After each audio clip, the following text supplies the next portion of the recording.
Hello and welcome to AFS classes. AFS classes में आपका स्वागत है।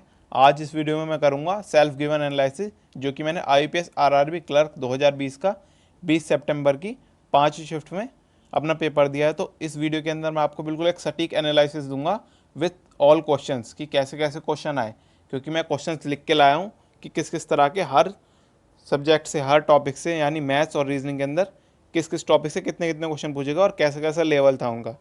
तो इसके अंदर मैं क्वेश्चन डिस्कस करूंगा टॉपिक वाइज, अपने अटैम्प्ट बताऊंगा कितने हैं, एक्सपेक्टेड कट ऑफ जिस हिसाब से मैंने बच्चों से वहाँ पर पूछा कि कैसे कैसे उनके अटैम्प्ट्स गए हैं, और बाकी लेवल ऑफ एग्जामिनेशन कैसा था प्रीवियस शिफ्ट से।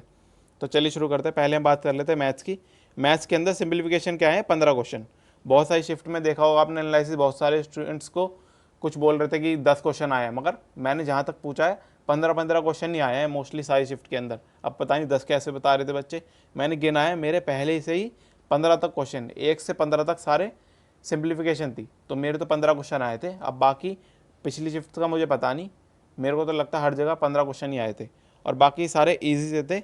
मैं आपको बताया तो कैसे क्वेश्चन थे, एक आदि जो टिपिकल लग सकते हैं आपको, जैसे कि 6 मल्टीप्लाई 9 अपॉन, यहाँ पे मतलब क्वेश्चन मार्क दे रखा है आपका, और यहाँ पे फिर आपको मान लो दे रखा है 6 और यहाँ पे दे रखा है 18। तो आपको फिर इसमें कन्फ्यूजन हो सकती है कि थोड़ा कि मतलब टिपिकल हो सकता है, पहले इसको इधर लेके जाओगे और फिर इसको इधर लेके जाओगे और फिर जो माइनस करके आएगा उसको इधर लेके जाओगे। तो इसको थोड़ा आपको करना पड़ सकता है रिटर्न में, क्योंकि 2-3 ऑपरेशन लग रहे हैं इसके अंदर, बाकी नहीं तो ऑरली हो सकते थे क्वेश्चन। अब बात कर लेते, पहले तो बता दिया मैंने 15 क्वेश्चन इसके हैं, तो बाकी सारे ईजी थे, बस ये 1-2 क्वेश्चन ऐसे थे जिनके अंदर डिनोमिनेटर में एक्स आ रहा था, मतलब क्वेश्चन मार्क आ रहा था, उसको हमें दूसरी तरफ ले जाके सॉल्व करना पड़ रहा था। और बाकी नंबर सीरीज आई थी हमारे मिसिंग नंबर सीरीज थी हमारी इसके अंदर, और बाकी मिसिंग सीरीज के अंदर हमारे 5 क्वेश्चन थे, और ये भी सारे इजी थे इसके अंदर। जैसे कि मैंने एक था उसके अंदर हमारा पहले 64 प्लस हो रहा था, फिर उसके अंदर 49 प्लस हो रहा था, ये प्लस या माइनस हो रहे थे।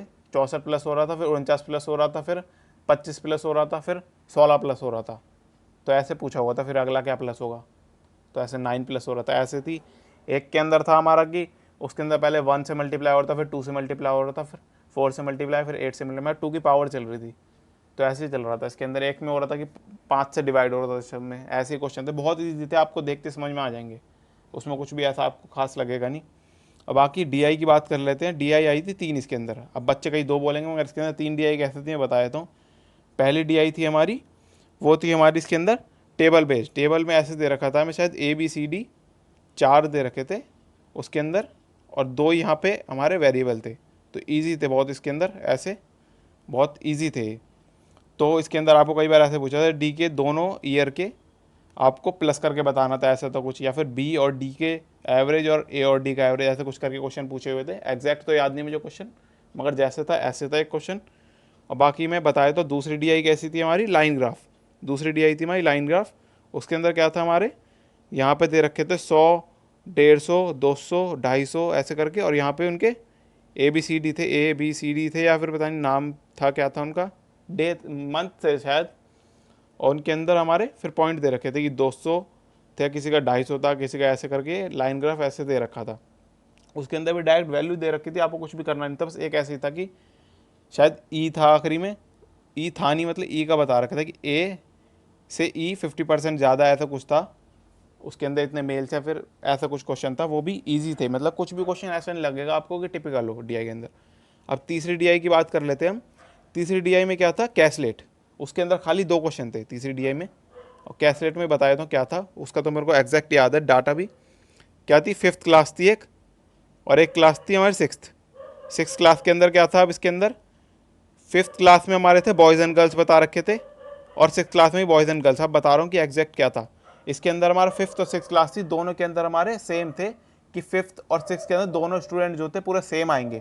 और इसके अंदर क्या था कि बॉयज़ बता रखे थे 32 हैं 5th के अंदर, और इसके अंदर बता रखा था कि जो 6th क्लास के अंदर गर्ल्स हैं वो 5th क्लास की गर्ल्स से 16 ज़्यादा हैं। तो अब इसके अंदर क्वेश्चन पूछा हुआ था कि बॉयज़ जो हैं 5th क्लास के, वो 6th क्लास की गर्ल्स से कितने ज़्यादा हैं, या कितना डिफरेंस पूछा था। तो ये इसका क्या आना था, कैन नॉट बी डिटरमाइन, क्योंकि इसके अंदर हम निकाल नहीं सकते थे कि बॉयज़ 6th क्लास के या फिर गर्ल्स 5th क्लास की, या फिर गर्ल बॉयज़ तो निकाल सकते थे हम दोनों के, मगर हम गर्ल्स निकाल सकते थे दोनों की, क्योंकि कैन नॉट बी डिटरमाइन आना था। और दूसरे का आंसर क्या आना था हमारा 48, पूछा था कि क्लास 6 के अंदर कितने बॉयज़ हैं, कितने थे 48, तो ये निकाल सकते थे। दोनों ही गर्ल्स हम डिटरमाइन नहीं कर सकते, तो एक क्वेश्चन का आंसर था CND यानी कैन नॉट बी डिटरमाइंड। जिनको कन्फ्यूजन थी उनका भी मैंने कन्फ्यूजन दूर कर दिया है। अगर बाकी आपको कोई भी कन्फ्यूजन है तो आप मुझे कमेंट सेक्शन में लिखना, मुझे क्वेश्चन याद आ जाएगा। आप जैसे कुछ उसके बारे में कोई इनिशियल्स बताओगे उसके, तो मैं आपको उसका पूरा एक्सप्लेन करके बता दूंगा। और बाकी अपने अटैम्प्ट्स भी आप मुझे कमेंट सेक्शन में लिख के बताना। और बाकी अब मैं बता देता हूँ, 8 आए थे अर्थमेटिक, क्योंकि बचे 8 जो हैं अर्थमेटिक के। उसके अंदर हमारा ऐसा ही क्वेश्चन आया था। ऐसा ही क्वेश्चन कैसा था कि एक 8 साल पे 8% के रेट पे 4 साल के लिए कुछ इंटरेस्ट मिला, 5,000 कुछ 5,620 शायद उसके अंदर। फिर ये बोला था कि उसी जो एक्स उस पे सम पे जितना इंटरेस्ट मिला उसका हम 425 और जोड़ दें एक्स के अंदर, मतलब प्रिंसिपल के अंदर 425 और जोड़ दें, और इंटरेस्ट रेट को 10% कर दें और टाइम को 2 साल कर दें, तो कितना इंटरेस्ट बनेगा। तो ये भी इजी क्वेश्चन था। अगर आपको करना था इसकी अप्रोच, तो इसकी अप्रोच क्या हो सकती थी कि आप 32% की वैल्यू थी वो 5620, तो आप डिवाइड बाय 32 करके, और जो 10% इंटरेस्ट रेट दे रखा था उसको आप 20 कर सकते थे, 10 को 20 कर सकते थे, क्योंकि 2 साल में 20 हो जाएगा इंटरेस्ट रेट। तो वो 32 की वैल्यू थी, आपको 20 की वैल्यू निकालनी थी, तो वो निकल जाती। और बाकी जो 425 और एक्स्ट्रा है ज़्यादा, 425 और ऐड करा था प्रिंसिपल के अंदर, तो उसका और आपको 20% निकालना था। तो 425 का 20% कितना हो जाता 85, तो ऐसे ही निकल जाता आपका, वो 20% निकलता और ये 85, तो दोनों को ऐड करना था।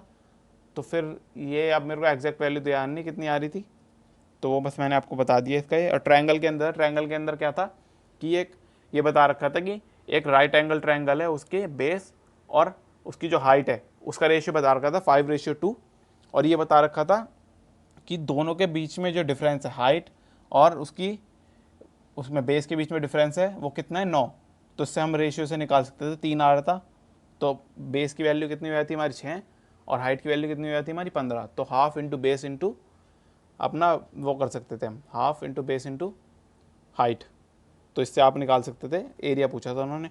और एक और क्वेश्चन था बोट एंड स्ट्रीम का। बोट एंड स्ट्रीम के अंदर भी उन्होंने क्या बताया हुआ था कि वो बता रखे थे, सम बता रखा था कि स्पीड ऑफ अपस्ट्रीम और डाउन स्ट्रीम की स्पीड कितनी है, और उन्होंने रेशियो बता रखा था, मतलब कि जो बोट की स्पीड है वो 20, जो स्ट्रीम की स्पीड है वो 20% है बोट की स्पीड की। तो 5:1 से आप निकाल सकते थे उसके अंदर सॉल्व करके। उसका भी पूछा था फिर 4 घंटे के अंदर अपस्ट्रीम में कितना जाएगा, तो उसका आंसर आ रहा था 64, क्योंकि 16 अपस्ट्रीम आ रही थी और 24 आ रही थी डाउन स्ट्रीम। तो 16 इंटू 4 कितना होता है 64। तो मैं आंसर ही बताता जा रहा हूँ आपको। बाकी ट्रेन का आया था कि ट्रेन की स्पीड है 72 किलोमीटर पर आवर, तो 72 किलोमीटर आवर पे, और उन्होंने पोल क्रॉस किया 6 सेकंड के अंदर। तो पूछा था कि स्पीड लेंथ क्या है ट्रेन की, तो कितना आ रहा था उसका 120 मीटर। तो इसका आपको पता ही होगा, मैं बताने की जरूरत नहीं। अगर आपको हर चीज़ सॉल्यूशन चाहिए पर्टिकुलर तो मैं बता देना, उस पर एक वीडियो बना दूंगा। बाकी ये सब मैंने बता दिया। मैं बात कर लेता हूँ रीजनिंग की। रीजनिंग के अंदर आए थे हमारे 5 सिलॉग्स। 5 सिलॉग्स क्या थे, ओनली फ्यू के थे और सम वाले थे, मतलब नॉर्मल सम था जिसके अंदर, या फिर ऑल वाले भी थे कि ऑल मैंगोज आर एप्पल, ये ऐसा कुछ था नहीं एप्पल मराना, मगर मैं बता रहा हूँ ऑल मैंगोज आर एप्पल ऐसे भी थे, yes only a few are this ऐसे भी थे। तो ये बहुत इजी थे, मेरे को तो कोई भी एक भी इसमें कन्फ्यूजन नहीं हुआ। इनइक्वालिटी थी 5 और डायरेक्ट 1 कंक्लूजन था पूरे एक लाइन के अंदर जो दिख रहे थे मुझे। 1-2 क्वेश्चन थे बस कॉमा वाले जिनके अंदर 2-3 वो थे स्टेटमेंट, बाकी सारे इजी थे। 2 या 3 कंक्लूजन आ रहे थे हर इनइक्वालिटी में, भी बहुत ईजी थी, डूएबल थी। अब पजल बता देता हूँ। पजल थी इसमें 3। अब 3 पजल कौन सी थी पहली मैं बता देता हूँ। पहली पजल थी आपकी, उसके अंदर था पोस्ट बेस। पोस्ट कैसे थी उसके अंदर, clerical, PO, assistant manager, director manager, ऐसे करके इसके अंदर 8 पोस्ट थी। अब उन 8 पोस्ट में हमें बंदे दे रखे थे, उनको अरेंज करना था। अब PQRST शायद ऐसे कुछ था, MNOP थे, वो एक सीरियल में थे, उनको अरेंज करना था हमें। तो ये भी ईजी पजल थी। आपको बस दो पॉसिबिलिटी में हो जा रही थी पजल। अब दूसरी पजल क्या थी, दूसरी पजल के अंदर था हमारा डे वाइज, मतलब डे वाइज नहीं कह सकते, उसके अंदर ये था कि कहीं वो जा रहे थे, पार्टी करने जा रहे थे या फिर कुछ शो देखने जा रहे थे, तो डे नहीं बता रखे थे मंडे में मुझे। उन्होंने बोलता कि वो लगातार जा रहे हैं, कि पहले दिन कोई, दूसरे दिन कोई, तीसरे दिन कोई। तो आप 1 2 3 फ्लोर बेस्ड कर सकते थे एक तरीके से उसे, कि 1 2 3 7 बंदे थे वो, और उनके फिर बता रखा था कि पहले ये जाता है, फिर उसके ए और ई के बीच में 2 लोग हैं, तो फिर ऐसे गैप आ जाता। तो मतलब एक तरह फ्लोर बेस्ड पजल की तरह मान लो उसके, मगर फ्लोर बेस्ड नहीं थी, वो डे बेस्ड पजल थी। और बाकी एक था 7 पर्सन सर्कल इन फेस कर रहे थे सारे, मतलब इनसाइड थे और सर्कल में बैठे थे 7 लोग। सबसे पहली पजल यही आई थी। और क्या आए थे इसके अंदर क्वेश्चन, ये तीनों पजल बहुत ईजी थी। और एक क्वेश्चन आया था अल्फा न्यूमेरिक के, इसके अंदर 5 क्वेश्चन थे, पूरी सीरीज थी इसके अंदर, 15-20 लेटर थे इसके अंदर। वही पूछा हुआ था कि थर्ड फ्रॉम द राइट और फोर्थ फ्रॉम द लेफ्ट, इन दो अल्फ़ाबेट्स के बीच में कितने अल्फ़ाबेट्स आएंगे, या फिर fourth from the left to the 13th from the right में कौन सा सिंबल या लेटर या अल्फ़ाबेट कोई भी है। ऐसे क्वेश्चन थे जो आपको पता होंगे बनते हैं। और एक और आए थे 5 नंबर के, 3 नंबर वाले, मतलब जैसे कि 1 2 3 और 4 5 6 ऐसे कुछ नंबर लिखे होते हैं, 5 वैसे क्वेश्चन आए। तो उन्होंने बोला था कि फर्स्ट और सेकंड को इंटरचेंज कर दें तो कौन, और फिर असेंडिंग ऑर्डर में उन्हें लगा दें, तो फिर सेकंड लास्ट डिजिट का थर्ड नंबर और राइट से सेकंड डिजिट का फर्स्ट नंबर को ऐड कर दे तो क्या बनेगा। ऐसे क्वेश्चन थे इसके अंदर। और बाकी क्या हुए थे हमारे मिसलिनियस के क्वेश्चन ही बताए तो आपको मैं। एक वो था हमारा कि नंबर दे रखे थे, 7-8 डिजिट का नंबर था एक, उसके अंदर से पूछा हुआ था कि आप पेयर बताओ कि हमारी जो काउंटिंग होते हैं उसके अंदर, जैसे कि हमारा कुछ ही पूछ लिया था, मैचेस पूछ लिया था फर्स्ट शिफ्ट के अंदर, फर्स्ट शिफ्ट में, कि जैसे मैचेस के अंदर कि इनके अंदर कितने पेयर बन रहे हैं।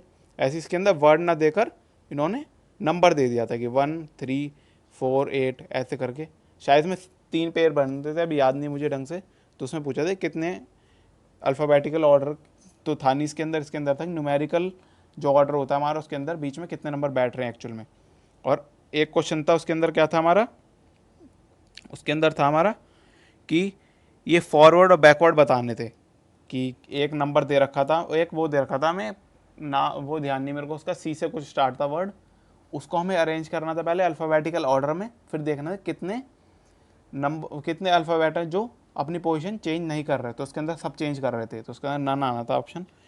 और एक था अल्फ़ाबेटिकल, इसके अंदर था फॉरवर्ड और बैकवर्ड का देखना था इसके अंदर नंबर का, तो इसके अंदर भी क्या आ रहा था, नन आ रहा था हमारा, कि कोई वर्ड मैच नहीं कर रहे थे इसके अंदर। तो ओवरऑल मैंने अपना बता दिया, मगर अब मैं अटैम्प्ट बताया तो अपने, मेरे रीजनिंग में कितने अटैम्प्ट रहे और मैथ्स में कितने अटैम्प्ट रहे। रीजनिंग में मेरे रहे 40 और मैथ्स में मेरे रहे 40। ओवरऑल मेरे पूरे 80 अटैम्प्ट रहे हैं। और ये मैंने अटैम्प्ट कर लिए थे 35 मिनट्स के अंदर, और ये डुएबल थे। ये 35 मिनट्स ही मेरे को इसलिए लग गए क्योंकि मैंने कर ली थी अराउंड 17 मिनट के अंदर रीजनिंग। उसके बाद फिर मैंने देखा मैथ्स के लिए मेरा बहुत टाइम है, तो इसलिए मैंने धीरे धीरे करना चालू किया था। अगर मैं स्पीड और बढ़ाया था अपनी, तो उससे मैं 32 मिनट या फिर 31 मिनट के अंदर भी कर सकता था। और ये डुएबल था, ये इम्पॉसिबल नहीं है। बहुत ईजी क्वेश्चन आ रहे हैं, और आपका अर्थमेटिक तो ऐसी आ रही है कि कोई भी कर सकता है। अगर आपने अर्थमेटिक पढ़ी हुई है तो आप कर लोगे। अगर आपने अर्थमेटिक डर के मारे छुई नहीं कभी ज़िंदगी में, तो आपके बाई चांस ना हो पाए। मगर आपने अगर तुम अर्थमेटिक के हर कॉन्सेप्ट पढ़े हुए हैं ना, बोर्ड स्ट्रीम वगैरह, आप सब कर सकते हो। तो ये क्वेश्चन थे, बाकी मैंने पूरा एनालिसिस दे दिया आपको। इसके अंदर कोई अटैम्प्ट ये हो सकते हैं आपके कि ये 35 से 37 और 35 से 37 में ही, ओवरऑल 70 से 74 डिफिकल्टी लेवल और ईजी था। तो मैंने पूरा ओवरऑल एनालिसिस दे दिया आपको। अगर वीडियो पसंद है तो वीडियो को लाइक कीजिए, शेयर कीजिए, चैनल को सब्सक्राइब कीजिए, और आगे आने वाले ऐसे एनालिसिस या लेटेस्ट अपडेट के लिए चैनल को सब्सक्राइब कर लीजिए। थैंक यू आपका वीडियो देखने का।